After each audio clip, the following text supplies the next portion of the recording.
Chapter 6 मौलिक अधिकार fundamental rights. मौलिक अधिकार भारतीय संविधान के किस भाग में दिए गए हैं? तो साथियों भाग 3 में मौलिक अधिकार दिए गए हैं जो कि अनुच्छेद 12 से 35 में वर्णित है। मौलिक अधिकार कितने अनुच्छेदों के अंतर्गत आते हैं साथियों? तो यह जो है कि 12 से 32 अनुच्छेदों के अंतर्गत आते हैं जो कि 12 से 35 में वर्णित है। संविधान में प्रारंभ में मौलिक अधिकार कितने थे? तो कुल 7 मौलिक अधिकार थे, लेकिन अब इसको 6 मौलिक अधिकार कर दिया गया है। संपत्ति का अधिकार किस वर्ष मौलिक अधिकार से हटाकर विविध अधिकार बना दिया गया था? तो इसका राइट आंसर है 1978 में, ऑप्शन बी करेक्ट आंसर होगा। 44वां संविधान संशोधन 1978 द्वारा संपत्ति का अधिकार आर्टिकल 31 को मौलिक अधिकार से हटाकर कानूनी अधिकार 300A बना दिया गया। समानता का अधिकार संविधान के किस अनुच्छेद से किस अनुच्छेद तक दिया गया है? तो इसका राइट आंसर है 14 से 18 तक। यहाँ पे 14 होगा, 14 से 18 तक। अनुच्छेद 14 क्या सुनिश्चित करता है साथियों? अनुच्छेद 14 कहता है समानता का अधिकार, ऑप्शन बी करेक्ट आंसर होगा। अस्पृश्यता का अंत किस अनुच्छेद में है? तो अनुच्छेद 17 में अस्पृश्यता का अंत दिया गया है जो कि दंडनीय अपराध है। उपाधियों के अंत एवोल्यूशन ऑफ टाइटल्स का प्रावधान कहाँ है? तो इसका आंसर हो जाएगा ऑप्शन सी अनुच्छेद 18 में। तो उपाधियों का अंत जैसे कि राजा, सर, राय बहादुर, इसका प्रावधान दिया गया है अनुच्छेद 18 में। भारतीय नागरिकों को कितने प्रकार की स्वतंत्रताएं अनुच्छेद 19 में दी गई हैं? तो इसका राइट आंसर है कुल 6 प्रकार के स्वतंत्रताएं, जैसे कि वाक, अभिव्यक्ति, संगठन, आवागमन, निवास और व्यवसाय। जीवन और व्यक्तिगत स्वतंत्रता का अधिकार किस अनुच्छेद में है? तो इसका राइट आंसर है 21 अनुच्छेद 21 में दिया गया है। सुप्रीम कोर्ट ने शिक्षा के अधिकार को मौलिक अधिकार किस वर्ष घोषित किया गया था? तो 2002 में शिक्षा के अधिकार को मौलिक अधिकार घोषित किया गया था 86वें संविधान संशोधन में, जिसमें कि अनुच्छेद 21A 6 वर्ष से 14 वर्ष तक के बच्चों को मुफ्त शिक्षा दिया जाना चाहिए। अनुच्छेद 22 किससे संबंधित है साथियों? अनुच्छेद 22 गिरफ्तारी और निरोध से संरक्षण है। गिरफ्तारी और निरोध से संरक्षण है। शोषण के विरुद्ध अधिकार किस अनुच्छेद में है? तो 23 से 24 अनुच्छेद में शोषण के विरुद्ध अधिकार दिया गया, जैसे कि मानव तस्करी, बाल श्रम और शोषण पर प्रतिबंध लगाया गया। धार्मिक स्वतंत्रता का अधिकार संविधान के किस अनुच्छेद में दिया गया है? तो 25 से 28 के अनुच्छेद में दिया गया है धार्मिक स्वतंत्रता का अधिकार। अनुच्छेद 30 किससे संबंधित है साथियों? अनुच्छेद 30 अल्पसंख्यक संस्थानों की स्थापना का अधिकार। संविधान का हृदय और आत्मा किसे कहा जाता है? तो इसका राइट आंसर है अनुच्छेद 32, ऑप्शन सी करेक्ट आंसर होगा। मौलिक अधिकारों की रक्षा हेतु व्यक्ति सीधे कहां जा सकता है? तो इसका राइट आंसर है सर्वोच्च न्यायालय। अनुच्छेद 32 के तहत व्यक्ति सीधे सुप्रीम कोर्ट जा सकता है अपने मौलिक अधिकारों की रक्षा के लिए। संविधान का अनुच्छेद 226 किससे संबंधित है? तो इसका राइट आंसर है उच्च न्यायालय की रीट शक्तियां, ऑप्शन सी करेक्ट आंसर होगा। कौन सी रीट हिरासत में से रिहाई के लिए जारी की जाती है? तो यह है habeas corpus, option B correct answer है। मंडमस का अर्थ है, इसका अर्थ हो जाएगा आदेश देना, ऑप्शन ए। हम आदेश देते हैं किसी सार्वजनिक अधिकारी को कर्तव्य पालन हेतु बाध्य करना। भारत में मौलिक अधिकार किस देश से प्रेरित है? तो अमेरिका से मौलिक अधिकार प्रेरित है। किस मौलिक अधिकार को निलंबित नहीं किया जा सकता है साथियों? अनुच्छेद 20 और 21 को निलंबित नहीं किया जा सकता है। मौलिक अधिकार किसके विरुद्ध लागू किए जा सकते हैं? तो इसका आंसर हो जाएगा केवल राज्य के विरुद्ध।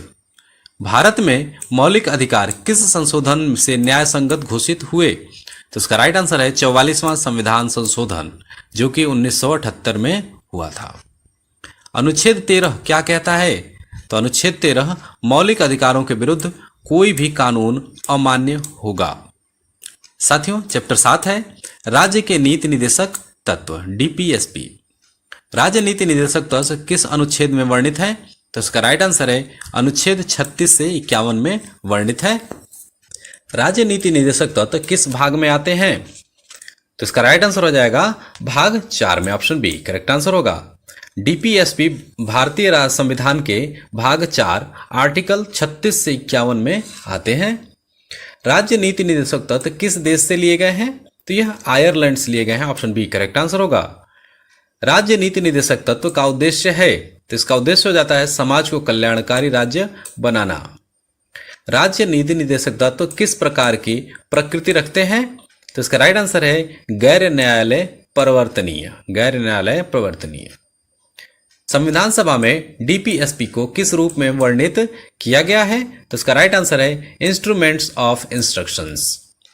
समान नागरिक संहिता किस अनुच्छेद में वर्णित है? तो इसका आंसर हो जाएगा अनुच्छेद 44। पंचायती राज से संबंधित डीपीएसपी कौन सा है? तो इसका राइट आंसर हो जाएगा आर्टिकल 40 अनुच्छेद 40। समान काम के लिए समान वेतन किस अनुच्छेद में है?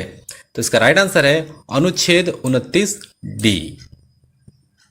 राज्य को समाजवादी दिशा देने वाला अनुच्छेद कौन सा है? साथियों इसका आंसर हो जाएगा अनुच्छेद 38। लोक स्वास्थ्य सुधार से संबंधित डीपीएसपी कौन सा है? तो लोक स्वास्थ्य सुधार से संबंधित डीपीएसपी आपका है अनुच्छेद 41। पशु व कृषि सुधार से संबंधित अनुच्छेद कौन सा है? तो यह है अनुच्छेद 48। न्यायालयों और कार्यपालिका के पृथक्करण का प्रावधान किस अनुच्छेद में है? तो इसका राइट आंसर है अनुच्छेद 50। अंतर्राष्ट्रीय शांति व सुरक्षा को बढ़ावा देना किस अनुच्छेद में है? तो इसका राइट आंसर है अनुच्छेद 51।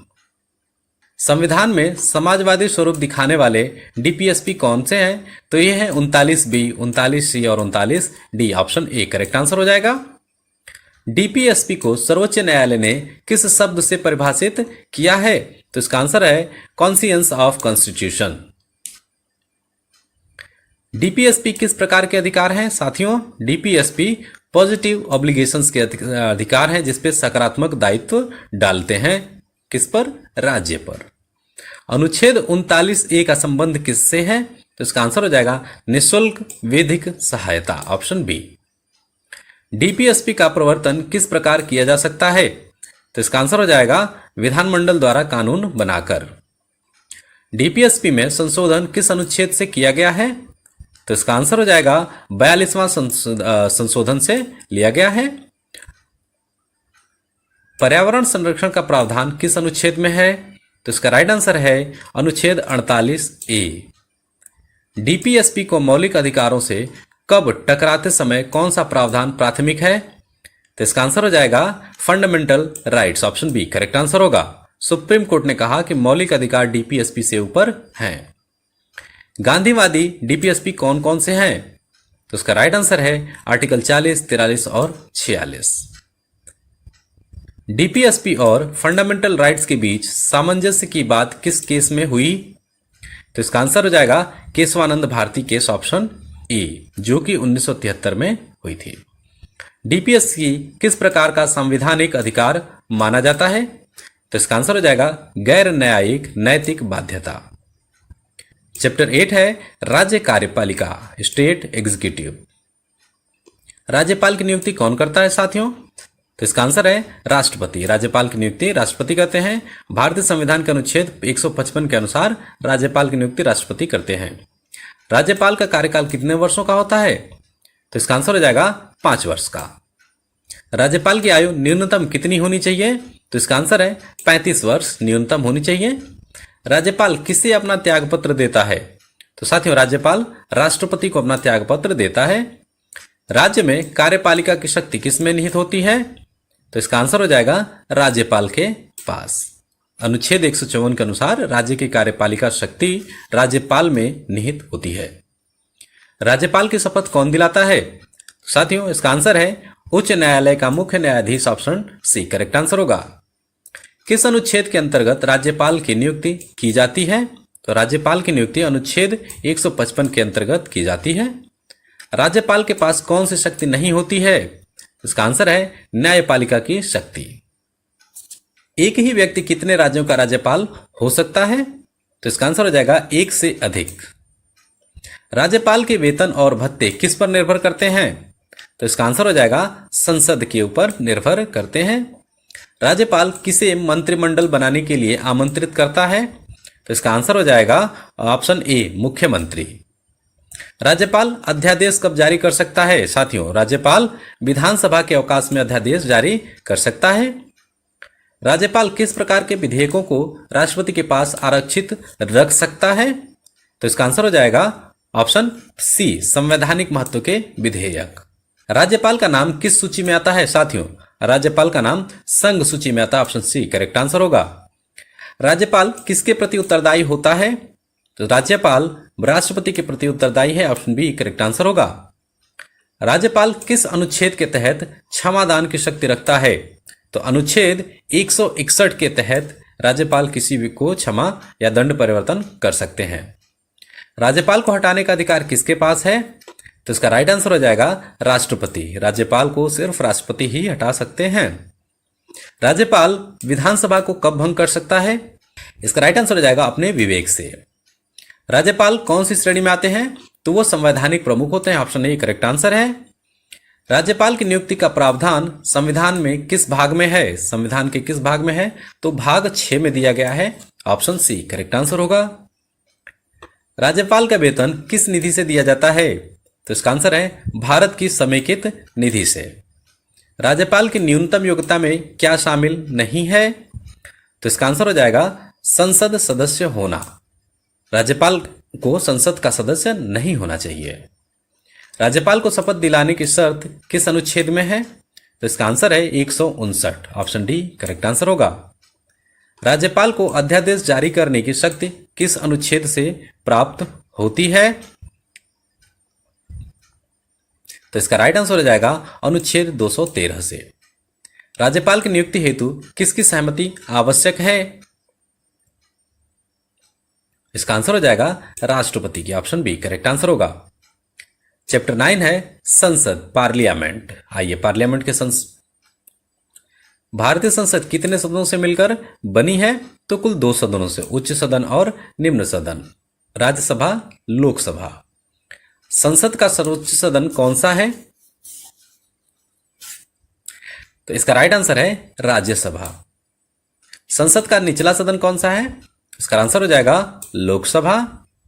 लोकसभा की अधिकतम सदस्य संख्या कितनी निर्धारित है? तो इसका आंसर है 545। लोकसभा की अधिकतम संख्या 552 थी, लेकिन 104वें संविधान संशोधन 2019 के तहत अब यह 545 हो गई है। लोकसभा की अधिकतम सदस्य संख्या कितनी है? तो 245 है। Option B, option A. Rajya Sabha में अधिकतम 250 सदस्य हो सकते हैं। वर्तमान में 245 सदस्य हैं। राज्यसभा के कितने सदस्य राष्ट्रपति द्वारा नामित किए जाते हैं? तो उसका राइट आंसर है कुल 12 सदस्य। लोकसभा के स्पीकर का चुनाव कौन करता है? तो लोकसभा के सदस्य लोकसभा के स्पीकर का चुनाव करते हैं। राज्यसभा का स्थायी अध्यक्ष कौन होता है? तो इसका राइट आंसर है उपराष्ट्रपति। संसद के संयुक्त अधिवेशन की अध्यक्षता कौन करता है? तो लोकसभा के अध्यक्ष करते हैं। संसद का कार्यकाल कितने वर्षों का होता है? तो यह 5 वर्षों का होता है। ऑप्शन बी करेक्ट आंसर होगा। राज्यसभा का कार्यकाल कितने वर्षों का होता है? तो राज्यसभा 6 वर्षों का कार्यकाल है। प्रत्येक 2 वर्ष में राज्यसभा के कितने सदस्य सेवानिवृत्त होते हैं? तो 1/3 सदस्य सेवानिवृत्त हो जाते हैं। धन विधेयक को प्रस्तुत करने का अधिकार केवल किस सदन को है? तो इसका आंसर हो जाएगा ऑप्शन बी, लोकसभा को। लोकसभा सदस्य बनने की न्यूनतम आयु कितनी है? तो उसके लिए कुल 25 वर्ष की आयु होनी चाहिए। राज्यसभा सदस्य बनने की न्यूनतम आयु कितनी है? तो इसका आंसर हो जाएगा 30 वर्ष। लोकसभा में सीटों का विभाजन किस आधार पर होता है? तो इसका आंसर है जनसंख्या के आधार पर। संसद का अधिवेशन बुलाने का अधिकार किसे है? तो राष्ट्रपति को है। संसद का सत्र कितने समय तक चल सकता है? तो इसका आंसर है अधिकतम 3 महीने का अंतर। ऑप्शन ए करेक्ट आंसर है। शून्यकाल 0 और किस सदन से जुड़ा है? तो इसका आंसर हो जाएगा लोकसभा। प्रश्नकाल कितने बजे शुरू होता है? इसका आंसर हो जाएगा 11 बजे। संसद में प्रश्नकाल सुबह 11 बजे शुरू होता है। लोकसभा में किसे हाउस का नेता कहा जाता है? साथियों, इसका आंसर हो जाएगा प्रधानमंत्री को। ऑप्शन बी करेक्ट आंसर होगा। लोकसभा में विपक्ष के नेता की मान्यता के लिए उसकी पार्टी के पास न्यूनतम कितनी सीटें होनी चाहिए? तो इसका आंसर हो जाएगा 10% सीटें। संसद का बजट किस सदन में प्रस्तुत किया जाता है? तो इसका आंसर हो जाएगा लोकसभा में। संसद का वार्षिक बजट केवल लोकसभा में प्रस्तुत किया जाता है। संसद का सत्र क्या कहलाता है? तो इसका आंसर हो जाएगा बुलाए जाने से भंग होने तक की अवधि। भारत की संसद में वर्तमान में कितनी समितियां कार्यरत हैं? तो इसका राइट आंसर हो जाएगा 24 समितियां कार्यरत हैं। चैप्टर 10 है राष्ट्रपति एवं उपराष्ट्रपति। भारत के राष्ट्रपति का चुनाव किस प्रकार से होता है? तो इसका आंसर हो जाएगा अप्रत्यक्ष निर्वाचन से। राष्ट्रपति का कार्यकाल कितना होता है? साथियों, राष्ट्रपति का कार्यकाल 5 वर्ष का होता है। राष्ट्रपति बनने के लिए न्यूनतम आयु कितनी होनी चाहिए? इसका राइट आंसर हो जाएगा 35 वर्ष की। राष्ट्रपति का चुनाव कौन करवाता है? इसका सही आंसर है निर्वाचन आयोग। राष्ट्रपति और उपराष्ट्रपति का चुनाव भारतीय निर्वाचन आयोग की देखरेख में होता है। भारत के पहले राष्ट्रपति कौन थे? तो इसका आंसर है डॉक्टर राजेंद्र प्रसाद। डॉक्टर राजेंद्र प्रसाद भारत के प्रथम राष्ट्रपति थे 1950 से 1962 तक। यदि राष्ट्रपति का पद रिक्त हो जाए तो अधिकतम कितने दिनों के भीतर चुनाव करना आवश्यक है? तो इसका राइट आंसर हो जाएगा 6 माह के भीतर। राष्ट्रपति शपथ किसके द्वारा दिलाई जाती है? इसका राइट आंसर है भारत का मुख्य न्यायाधीश के द्वारा राष्ट्रपति की शपथ दिलाई जाती है। राष्ट्रपति भारत में किस प्रकार की शासन प्रणाली का प्रतीक है? तो इसका राइट आंसर हो जाएगा गणतंत्र। राष्ट्रपति किस धारा के अंतर्गत क्षमादान का अधिकार रखते हैं? तो इसका आंसर हो जाएगा अनुच्छेद 72। अनुच्छेद 72 में राष्ट्रपति को क्षमादान, दंड परिवर्तन, स्थगन आदि का अधिकार दिया गया है। राष्ट्रपति का महाभियोग किस अनुच्छेद में वर्णित है? तो अनुच्छेद 61 के अंदर यह चीज वर्णित है। उपराष्ट्रपति का चुनाव कौन करता है? तो संसद के दोनों सदन मिलकर के उपराष्ट्रपति का चुनाव करते हैं। उपराष्ट्रपति का कार्यकाल कितना होता है? तो साथियों, उपराष्ट्रपति का कार्यकाल 5 वर्ष का होता है। उपराष्ट्रपति बनने के लिए न्यूनतम आयु कितनी होनी चाहिए? तो 35 वर्ष की आयु होनी चाहिए आपको उपराष्ट्रपति बनने के लिए। भारत के पहले उपराष्ट्रपति कौन थे? तो इसका आंसर हो जाएगा सर्वपल्ली राधाकृष्णन, ऑप्शन बी, जो कि 1952 से 1962 तक उपराष्ट्रपति रहे।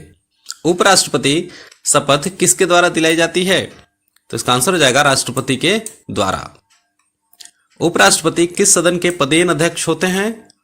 तो इसका आंसर हो जाएगा राज्यसभा, ऑप्शन बी। राष्ट्रपति का चुनाव किस प्रणाली से होता है? साथियों, राष्ट्रपति का चुनाव आनुपातिक प्रतिनिधित्व प्रणाली के तहत होता है। राष्ट्रपति किस स्थिति में लोकसभा भंग कर सकते हैं? तो इसका आंसर हो जाएगा प्रधानमंत्री की सलाह पर। राष्ट्रपति की वेतन व भत्ते किस पर निर्भर करते हैं? तो संसद द्वारा तय होते हैं राष्ट्रपति की वेतन और भत्ते। उपराष्ट्रपति के पद से हटाने का प्रस्ताव कहां से लाया जा सकता है? तो इसका राइट आंसर हो जाएगा लोकसभा से। राष्ट्रपति के चुनाव में विवाद होने पर अंतिम निर्णय कौन करता है? तो इसका राइट आंसर हो जाएगा सुप्रीम कोर्ट। राष्ट्रपति को हटाने के लिए संसद में कितने बहुमत की आवश्यकता होती है? तो इसका सही उत्तर हो जाएगा विशेष बहुमत। राष्ट्रपति को केवल विशेष बहुमत द्वारा ही हटाया जा सकता है। राष्ट्रपति किस प्रकार की शक्ति का प्रयोग करते हैं? तो इसका आंसर हो जाएगा नाम मात्र शक्ति का। राष्ट्रपति नाम मात्र प्रमुख होते हैं, वास्तविक शक्ति मंत्रिपरिषद में निहित होती है। राष्ट्रपति का चुनाव किस संविधान संशोधन में स्पष्ट रूप से विनियमित किया गया है? इसका आंसर हो जाएगा 70वां संविधान संशोधन, जो 1992 में राष्ट्रपति चुनाव से संबंधित प्रावधान स्पष्ट किए गए थे। यदि राष्ट्रपति और उपराष्ट्रपति दोनों ही अनुपस्थित हो तो कार्यवाहक राष्ट्रपति कौन बनता है? तो इसका सही जवाब हो जाएगा मुख्य न्यायाधीश। राष्ट्रपति व उपराष्ट्रपति की अनुपस्थिति में भारत का मुख्य न्यायाधीश कार्यवाहक राष्ट्रपति बनता है।